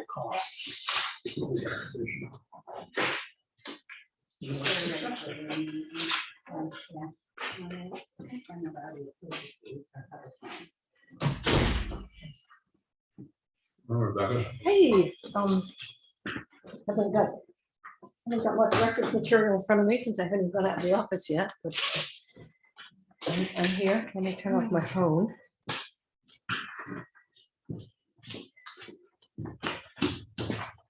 Oh, thank you. I'll just. Get out the big fish. Hi, folks. How are you? Bundled up, huh? Bundled up, huh? Well, you know, it is still winter, sort of. It is. Okay. Sorry if you've been waiting on me. That's okay. I had the other appointment scheduled for an hour and Take that, I it didn't take that long. So as I mentioned in the doorway, we already did look at your proposed fees and the board accepted them and we're gonna do a public hearing, but we're not gonna be able to do it until April 5th. Okay, Okay, so okay. you don't So- work the first and third anyway. So. Right, it's a question of, you know, updating all the documents and stuff, and we'll just, you know, April 1st is the beginning of the tax year, so it's a useful, Yeah. not arbitrary, but starting point, but Hopefully you won't get a request for a permit between the first and the fifth. and, We you can't put know, a first date in here, if we're not approving it for the Right, fifth. right. yeah, We no, can't use the first I date. won't, I mean, No, I will update all the documents awaiting the public hearing, but they won't go on the website Right, until then, so, you know, I've already gotten a couple of building permits between January and now at the old price. I've had people who know that we're raising the rates say, when do I have to get my permit in by in order to get it at $30? So, you know, I think, you know, as long as we're looking down the road, we're fine. Yeah, okay. So, any and all questions, gentle persons? Are you gonna be called a man? We had when the women got on the select board over in Tamworth, they said, I'm a selectman. Ooh, okay. It's a selectman's board. It's a title, it's not a gender. Right. So you said, what was the date of the hearing? The fifth, 5th, April 5th? it's gonna be early. yeah, you're probably not gonna wanna be here at 8:30 a.m. Well, I never want to be anywhere at 8:30 a.m., but at least we'll be several weeks Just past at the home. time change. Yeah. So, it's actually at 8:30 a.m. Okay, so 8:30, public hearing on fees. Okay, thank you.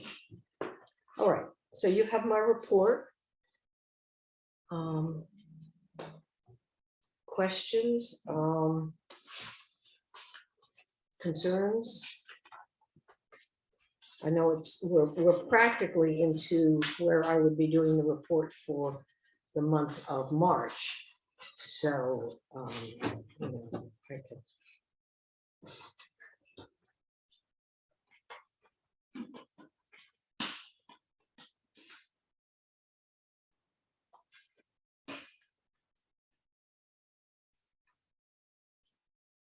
At one point, you and I had discussed when you do start fining someone, you send a letter saying that they're applicable to fines if they don't do something.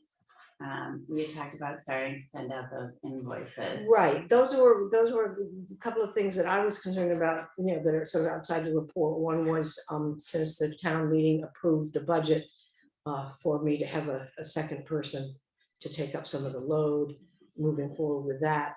And then the other was, yeah, the process for fining people, because I actually think that we've missed a boat, both me and the Board of Select, in terms of not using what's right there in the RSA and in our ordinance. In terms of fining, we've tended to go from a letter and then another letter and then another letter straight to court. Whereas in fact, the intermediate step that I have sent the letter on, but it takes the Board of Selectmen to enforce, is billing people, is fining them. Because I think it would be cheaper for the town and we might get quicker results if, rather than suggesting that someone hasn't gotten their act together, we're going to take them to court. If after the second or third letter, I send them a notice of violation and say you're going to be fined and go to court. If the first thing that the Board of Selectmen did was start billing them $275 a day. So we wouldn't have to prove that because it's already part of ordinance and RSA, right? Yeah, it's straightforward. We So just have to start doing it. as you a just have to procedure. start doing it. Yeah, okay, that makes Yeah, sense. and I cleared that with Matt probably a decade ago, because I said, how's little old me find people? And he said, you don't, you send the letter and the notice and copy it to the board of selectmen, and they're the ones that levy the fines. I can't do that. So, that communication, that initiative, that nail it on the door got dropped in perhaps I would say in the not quite understanding the process. It's something that I've learned over the years, that it's really hard to do something if you don't really know how it works. And I don't know when the last time the town fined someone for a zoning violation was. So it was probably nothing that anyone thought, oh, well, that's the next step, send them a bill. And certainly you can consult with the attorney about how you want to take those steps, but It falls into that other area of all those written policies and procedures and operating guidelines that we don't have for their departments. well, it may, but it's I'm pretty sure it's in the RSA and in our zoning ordinance. It's just that the financial power lies with the Board of Selectmen, not with me as your That's agent. true. Yeah. But if we had operating procedures, which we do not, then that would actually be one of the items that we have to. We meaning the Board of Selectmen? Ah, okay. So, and I didn't know how big the we was. Well, it's, every But you're department, right, every department should have its own operation right, guidelines. right. and So that- you should, health officers should, Yeah. police department should, fire department should, selectman's office should.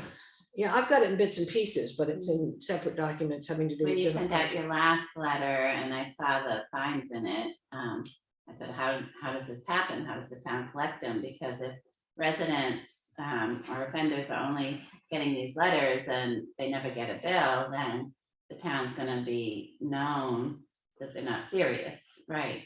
And then you're gonna hear the complaints from the public, there's so many campers on this property, there's so much trash or whatever, so. And it's come back to me at times. Why Right. don't I do it? Why why am I Right, so so we ineffective? talked So- and we can create invoices in QuickBooks and after we receive one of those letters, the first of each month, present you all with an invoice. That's on. So what's the whole procedure all the way through? So the first, We send the invoices, you do the letter, you send the invoices, you send the invoices next month, you send the invoices the following month, you send the invoices the following month. What's the procedure? At some point, we just say enough's enough. At what point does it normally go to? Is there an RSA piece to that? Or is there- that would be a question for the attorney, as to, I mean, what does the town do when someone's not paying their bills? What, I mean, I don't think it would be appropriate to go back through the records, but I could in fact, Audrey and I talked about it. I could in fact pull letters and show that I sent people letters, It's long enough. yeah, ages ago. HMA may actually. At my end, it works that when I see something going wrong, something starting to go up without a permit or something like that, I send what's known as a what's up letter. I inherited that from my predecessor. And it's not the official first letter, it's an inquiry. And, easily 50 to 75% of the time, that inquiry gets a clarification. Like, I didn't put that addition on, it's been on since 1992. I just put new siding on it, or sorry, I didn't know I needed a permit, and it's done. If I don't get a response, I do letter number 1. If I don't get a response to letter number 1, I do letter number 2. If I don't get a response to letter number 2, I send letter number 3, which is a notice of violation, and a copy to you folks and to the attorney that the person is going to get fined. I sometimes say in the earlier letter, I warn them. I say, if you do not respond to this letter, you will be served with a notice of violation, and at that point, you will be subject to fines and legal action. So what's the written policy between letter 1, timeframe, letter 2, timeframe? It's, letter I'm 3? supposed to try and keep it to 30 days or less. It, sometimes I have trouble doing that amount of follow-up, as that's why we've talked about getting an extra person in. So that the different responsibilities can be shuffled. If there's a lot of legal letter writing, following up that needs to be done, then maybe my second could go and do the site visits for the routine permits that are coming in. If I'm dealing with stuff like that, but we've got concerns about an ongoing junkyard, then my second can, in fact, be pursuing options with that particular property, which can be awfully time consuming and also just stressful if that's what you're doing. And frankly, a new face on the person that's saying, oh, you really can't be doing this, would probably help us at this time. Question. Sure. So when you send these thank you, when you send these letters out, does anyone ever say, I never got them? Oh, yeah. Yeah. So do you ever send out one that requests a signature? The third letter, the third notice of letter, okay. violation always is sent first class and certified. Okay, First and second, you know, it doesn't seem to be worth spending the town money for certified for those. And I have gotten that from people. And it's usually due to the fact that I get the addresses from our database. That's the only access I have. And I go to the in-house one, avatars, where everything is kept up to date, as opposed to the public one, which can sometimes lag for a few weeks. But there are times when the people have moved and they haven't notified the town. You know, oh, I didn't get that. And I said, I mean, and this is where it gets a little bizarre, because you say, but wait a minute, you moved up here, what, 4 months ago? Surely there was a forwarding address at the place that you moved from. But I don't think it's our job to tell someone that they did get their mail when they said they didn't. I just say, okay, well, I'll proceed from that. And then in some instances, we've just gone out and hand delivered to the location. that's gonna be the next. But that can be tricky as well, because Yeah. if they don't have an active mailbox and they don't have a place at the house to put it, you know, wedging stuff in a door frame isn't necessarily a guarantee that they're getting it. Right. And so we have occasionally used the police department Delivery service. delivery service. Yeah, yeah. I mean, you gotta use a myriad of techniques depending on who you're dealing with. As I say, 95% of the people in town are more than happy to comply once they know what's up. Which is, you know, going back to one of yours and my favorites, the postcard, the rack card, which is why the reason I started doing that. So it didn't seem like there was a really good argument for people saying, I don't know, if they were all informed with the cute little card with the logos on it. That's good PR. Yeah, it's good PR. You know, have them out, hand them out to the realtors. I mean, you know, the neighbors and the realtors are actually the biggest problems, is they tell people that they don't need permits. Yep. I mean, they tell them right out, oh, you can do that, you don't need a permit. What are you gonna do? I can't be But they're everybody's just neighbor. looking to sell a property. So I'll check with NHMA and define a process and. And that's one we probably ought to write down, Yeah. mini document, just so we refer to it if we ever need to, or if we need to go to court, we can refer to it. And how about I copy the Board of Selectmen, but not the attorney on letter number 2, which is a sort of heads up if you don't get your act together letter, Mhm. which would mean that you would know it might be coming down the pike. No, not really any point in involving the attorney at that point and incurring more charges. Right. But it would mean that you all would go, huh, they've got no what's up, they've got a letter number 1, and here's a letter number 2. So this could be a problem property. Do you copy Audrey on those now? I don't think I've copied anybody on them. You Because what I'm know, thinking of is nobody was rather than interested for last years, email, so. Make sure you get a copy of it, so it's in our mail folder, the week Yeah. it's out, that way we can. So just me. Just you for letter number 2. Yeah. Okay. Okay.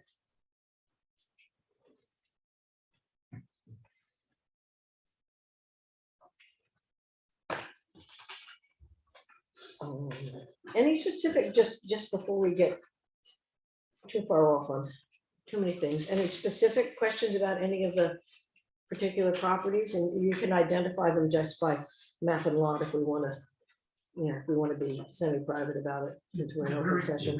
first one, that's now a planning board issue. Yes, Okay. yes. Lenny, you were at that planning board, Yeah. right? Yeah. Yeah, Yeah. she's, Yeah. The planning board told her that she really didn't need a special use permit. She's gonna disassemble it. Right. And take it out. But she needs a building permit to do that. Right. she And I needs need a building copy of the planning board minutes approved, since they didn't deliberate on it. I need a copy of the planning board minutes approved that that was their decision to accompany the permit application. And that's how I do a lot of stuff. If it's a planning board or ZBA decision that doesn't include an actual capital D decision, is that I attach the minutes of their Yeah, the planning conversation. board felt she didn't need a SUP because it never should have been there in the beginning, in the first place, so, Well, it's everybody's goals to get it out of there. yeah, she Um, wants it out of there. But if she doesn't dismantle it to get out of there, she needs to come back for an SUP, because she can't put a rig in there to tow it out Right. without the SUP. And that was the stipulation Yeah. we gave her. So that's part of what I did, and this is a little bit of an upgrade in my activity log, is I've always put in bold the new information, new activity for each property, so your eye can just be drawn to that. But I underlined where it may have moved out of my jurisdiction. So you can see an underlined planning board, an underlined ZBA, and see that we're still tracking it on my list, but I don't actually have any control, the in court, I don't actually have any control over it. I'd be more than happy at your direction to say, if it's in court, let's stop tracking it on here. No, I think it's important. Okay, so I'll I keep, think it's important. okay, I'm fine with it. I mean, we've managed to get it down to one page, so. Although with spring and summer, It was approaching two. I'm Yeah. glad we got it under one. I'm just hoping that that with the big push in permits that we get in the spring and summer, that will perhaps have cleared off some of these other things. I had an exchange on lot 20173, it's 1, 2, 3, 4, 5, 6 from the bottom. That's the ZBA SE. And I had an exchange with their attorney, who seemed to think that perhaps what they were doing was fine. And what I found really fascinating was that they said that this garage was a residential structure, even though there's no residence on the property. In fact, the owners don't even have a residence in town. So I did have, I mean, if anyone wants to check into my legal credentials, I do have the 1.5-page letter that I wrote back to this attorney, that got a response of sort of, oh, it was an email. Oh, I guess you're right. I guess my client will be going to the CBA. So, Good job. yeah, and I didn't want to ship it over to our attorney unless necessary. I mean, if I'd gone round 2, I would have said, okay, this is sort of out of my league. But they really had a lot of misinformation, this owner's attorney, of how our zoning ordinance behaved. So it was really a letter of clarification. So, They came in and met with the assessing tech last week and they're doing everything they need to do. oh, correctly. great. They're really nice people. Yeah. And I was just kind of surprised to get this email from the attorney. I think they're terrified. They're one of those people that say, I don't want to go to the planning board. I don't want to go to the ZBA. The abutters are going to come out and tell me and say they don't like it. And I'm going to be told I have to take my building down. And it's like, this is unfortunate that the process has gotten so to the point where that's the feeling. And so, we can do a lot here, even if the planning board or the ZBA feels like they're gonna hold a public hearing and the public's gonna show up and give them a hard time. We can do a lot as in-town staff and board of selectmen to make people feel that that's not what we're trying to do. We're just trying to get them compliant. We're not trying to take away what they're getting to do. Everybody thinks it's easier to ask for the forgiveness than it is permission. Well, and and that's something that we, I mean, one of the things that we've never done is we've never imposed any penalty for people who build first and ask afterwards. And, it seems to me that's the place where we're generous. you know, I mean, even people who sit on town boards do that. You know, they come in with their building permit all signed and everything, and they show me the picture of the already built cabin, and it's like, you should know better. You're someone I've issued permits to for the last 10 years. But, you know, Question, third one up from the bottom, yes, seems to have, yeah, that's based on assessing tech Dave, who has driven by there. There doesn't seem to be any evidence that anyone's living there.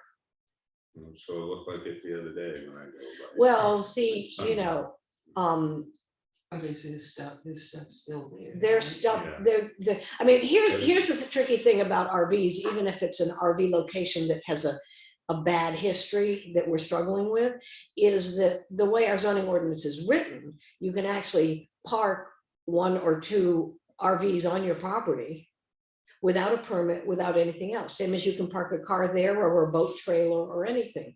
That's written right into the zoning ordinance. You can't occupy it seasonally, stay in it as a camper, whatever. And if you use it for storage, you have to remove what makes it into an RV. In other words, if you've got an RV out behind your house and you want to turn it into a chicken coop, you have to take out the bathroom and the kitchen. Then it is no longer an RV, and I can treat it as some kind of little pod. But when you have one that has a history, how do you track that someone's there, someone's not there? How much time does the town want to spend? What approach do you want to take to someone who has had an RV, had a permit for it, run out of time for the permit, can no longer get another permit because our guidelines have become more clear? We didn't really change it, but it's more clear that we in fact will not allow you to use an RV as a residence. We've never allowed that. That's never been the case, but it wasn't as articulated as clearly in the zoning ordinance as it is now. So now, if you don't have a residence somewhere else that you can show is where you live, where you legally live, you actually can't get an RV permit because you might be using that as your residence. So, you know, that's all very clear and simple or whatever, but how do you know that someone isn't still, you know, staying there? And what do you do about it? I mean, you're not gonna go down there with the cops, are you, and haul the person who's perhaps homeless out and throw them out? I mean, you can't. If they're there and there's no septic facilities and there's no accommodation for it. Well, Then they leaving get- the then septic they get facility passed aside, if they don't have a permit to use it as a seasonal camper, they shouldn't be staying there.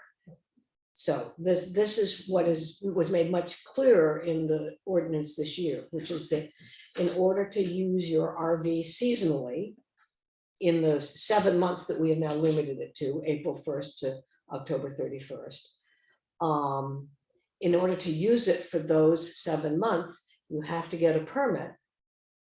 And you have to show your legal residence on the application. And if you have people who haven't done that, who are just going ahead and using their RV without getting that, doesn't matter what the status of the property or how they're dealing with the waste in the camper is. The violation is that they're not supposed to be using a camper seasonally, which is, I mean, if someone, you know, if someone has an RV that they keep parked in their driveway at their primary residence, and somebody noticed that cousin Bill is there for a weekend, I'm not gonna get into a big sweat about it. Their RV is there so they can go to Yellowstone and they happen to borrow it. If it's hooked up with cables and everything else to the house, that's a different matter. But these standalone ones that have been used in the past, that have gotten a permit in the past, that now do not have a permit, the violation is that they shouldn't be used. And somebody has to track, if that's the case, that they have been there overnight for whatever number of consecutive days we figure warrants starting to fine them. And then if you're talking about someone who doesn't have any residence and doesn't have any wherewithal, where are you going to go with the fine? But I would point out, and this is a pretty drastic point out, I would point out that in fact, a person who owns 6 acres actually has assets. They have 6 acres of land.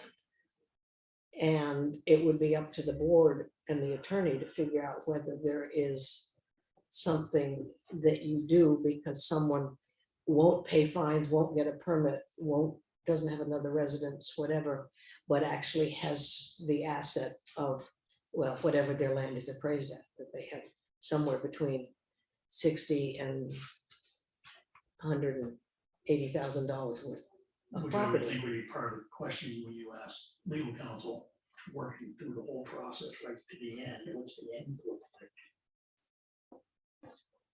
Do we, when we're, and this is just a sidebar, when people are behind in their taxes, they start getting percentages tacked on each year? Interest and late. Interest and late fees each year to a point where they're far enough behind that the town can actually take action.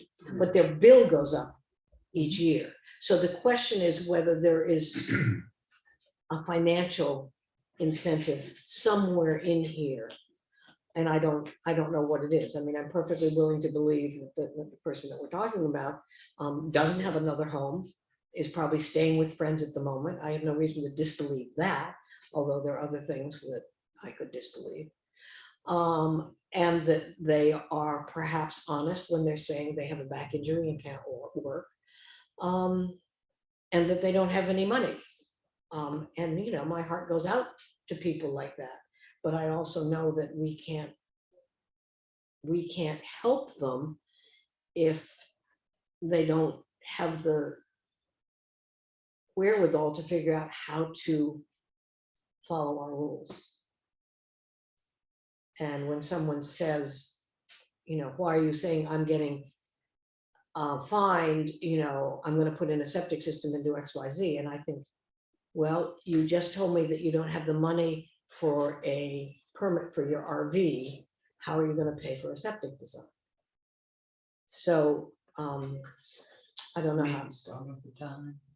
Yeah, maybe. And I think it is, I mean, this is the one that we're all familiar with, but I'm willing to bet there are a few others across town that are basically people who are homeless and either they own property or their parent or sibling owns property, and that RV has been put on that property and it has become that person's residence.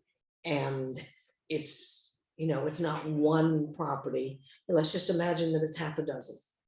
I mean, I know at least one other that I'm pretty sure someone is living in and they didn't come back and get a permit in the new year. So it's a big philosophical problem, and it doesn't, I don't think it stems from a prejudice against RVs. I mean, I would hope that it doesn't, although I know there are people that don't like the looks of them. I think that RV camping on your 2 to 30 acres in Effingham is a right, not a privilege. I mean, you own that land, you live down in Amesbury or something, and you come up every weekend all summer, or you come up for the month of August. You know, provided you follow all the rules, you should be able to do that and not have people say, you know, you shouldn't be able to have an RV at all. It's the only ones that are truly a problem are the people that don't have another residence, and we need to understand that's the main problem. And I don't think it can just be solved with zoning. Might be getting a little bit worse too, Well, with time, the way the things are. yeah. I mean, it's been tough financially tough couple of years for everybody. I mean, those of us who've managed to keep working through COVID have, you know, done okay. So, yeah, I actually had a couple of people at one point ask me about sort of COVID related leniency.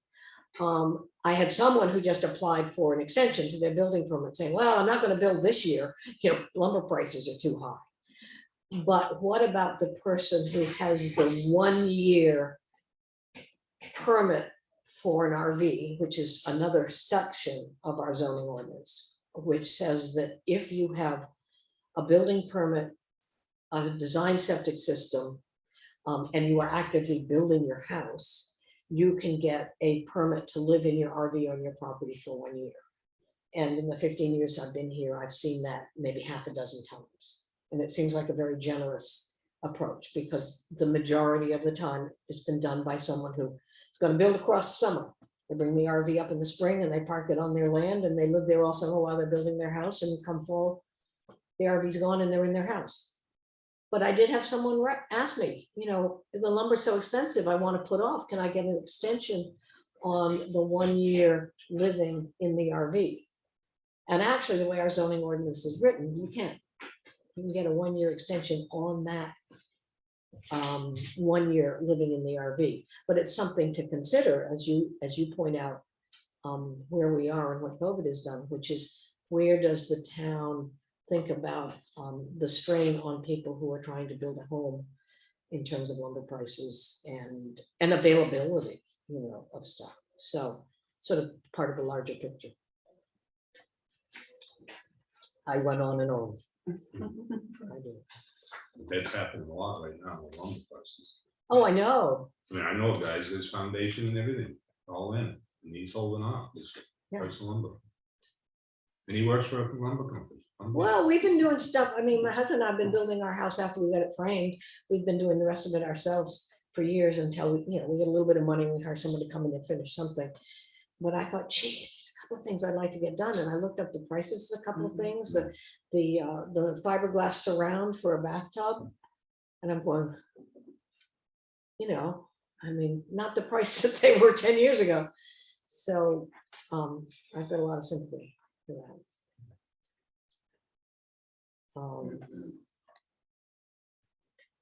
Anything else? Yeah, I think you're doing a very good job, Rebecca. Well, thank you. And I like your staff. Oh, thank you.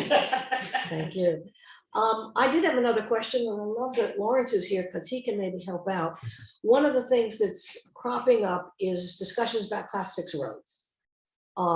And I have given information to Dave, who is in charge of getting maps updated, because I have got a lot of Class 6 road info about making sure that the tax maps have the Class 6 roads delineated accurately, even though they are only tax maps. It's what we look at for reference to see if somebody has road frontage on a Class 5 or better road. And I found a couple of places that, based on a document that lists what the Class 6 road in town are, the maps weren't exactly accurate. Do you remember, was there a town meeting vote on what the parameters of the Class 6 roads were? Because what we've got is a list that Gwen got from me years ago out of the file cabinet that lists all the Class 6 road, but it's undated. And all it does is just list them. And I think it would be useful for reference if we knew how that document was established. You don't remember? I mean, it seems like it would have either been approved by the Board of Selectmen or approved by town meeting. I can look, I think I have one that might be dated. I found something because I had a similar question when I first came. There's the Class 6 road policy, which is dated. But that's not the same as the list of the Class 6 roads. But the roads are in that policy, so I would go from there forward. Yeah, but the roads are listed in that policy, but I don't think it has, the list of the roads, and I'll give you a copy of what I have, lists their start and end dates. And what came up was High Watch Road. It says the Class 6 portion of High Watch Road starts at the green turn for the Green Mountain Tower and goes all the way to Route 25, which means that short section up here between Route 25 up to where it's unpassable is actually Class 6. And there should be a Class 6 road sign right at Route 25. Yeah, if you want to give that to me, I'll follow up. Yeah, follow up on it. Okay, okay. So that was the other question when I saw you. I thought, maybe you'll remember that happened. Yeah. Well, Bill Pikett's usually a pretty good source for that kind of stuff too, in terms of remembering when a vote happened, or if it was select board or town meeting. So, That was the only other thing I had. We're gonna move forward on getting me someone that I can kick around. You're gonna advertise We what's, need a job description first before we do the advertisements. okay. Yeah, we'll work on. Yeah, I have a job description. I think I brought it forth when we were Oh, yeah, it's on the proposing. back of your. Yeah, when I proposed the idea to the board before it went to budget committee, I don't know if budget committee ever got to see the job description. But you guys saw a job description. I've got it. I'll just send it on to you. Or we can meet over it and mark out the bad bits and emphasize the good bits or whatever, because it's pretty long. And Right. if you're advertising it, you want it more succinct. I had the same question from Chief Duchesne because he has someone interested in the animal control officer, dog officer position. And we had advertised for the deputy town clerk. I think we did a minimum of 10 days, put it up, so we can put them up, but we can say that we have a candidate. I've seen that sometimes, Yeah. candidate identified. So we have 2 that we can move on. Again, with a job description, I Yeah. know Joe has a copy of Joanne's contract with OSP and Freedom and everything else, which basically we could use that as a template to design something. I did have one other thing. We have issues with rental properties in town. And I think we could use, I'd like to see a slightly more formal process of communication and or methodology for the inspection of rental properties. I get the word from someone saying, I think there's an extra rental unit in this property. I can't go in. The person that can go in is the person, which used to be Randy, the person that has the right to ask to inspect rental properties. That gives them the option to go in and review it, and then they can provide the information back to us that in fact there are 3 units there, not 2, which means that the 3rd unit is illegal. Dave, there's one in particular that Dave tried to go out on as the tax assessing technician, which, I'd like to see this for assessing purposes. They wouldn't let him in. So I passed it on to the new fire chief, but we haven't got a. We actually do. We actually designed an add-on to an ordinance about 2 years ago. Oh, okay. Well, It's an inspection ordinance. okay. So it'd probably be helpful for me to meet, to have a copy of that and see, and so that I could establish the right working That's with up on the website. Should be up on the website. That was called It's inspection. an inspection, yeah, it's fire inspection or something like that. Right, but it's specifically for rentals or specifically Anything commercial, anything commercial, which would be wrong. right? Well, commercial isn't a zoning term we have, No, so but I mean, anything, yeah. basically anything that's not residential is the way it's worded. Well, let's not get into that, since the county court already ruled that short-term rentals was a residential use. We won't go into arguments about what's residential and what's not. Yeah, no, I just, this is one that's out there. Yeah. I got word from a neighbor. I know that it's not legally a 3-family, and I've tried to move forward on it, and it occurred to me that it's one of those things where I'm not quite sure what the right step is, and I know that the fire chief has probably plenty to do. So I'd like to know that whatever request I'm putting through is going through whatever channel makes it easiest for them.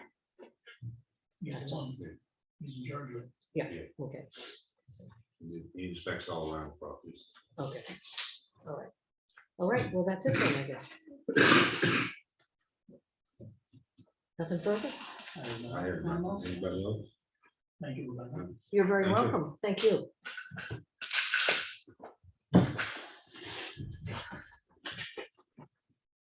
Anybody else have anything more? Okay. Okay.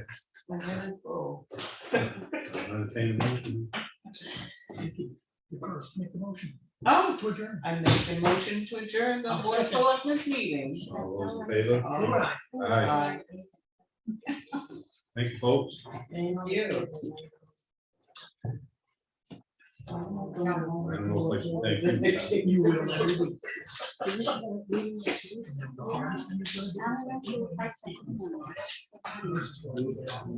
I was just gonna pause in a minute.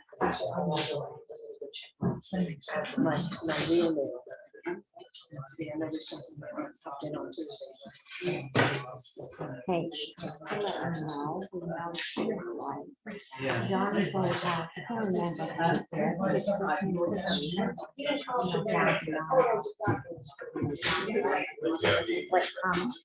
Right, road. yeah. Yeah.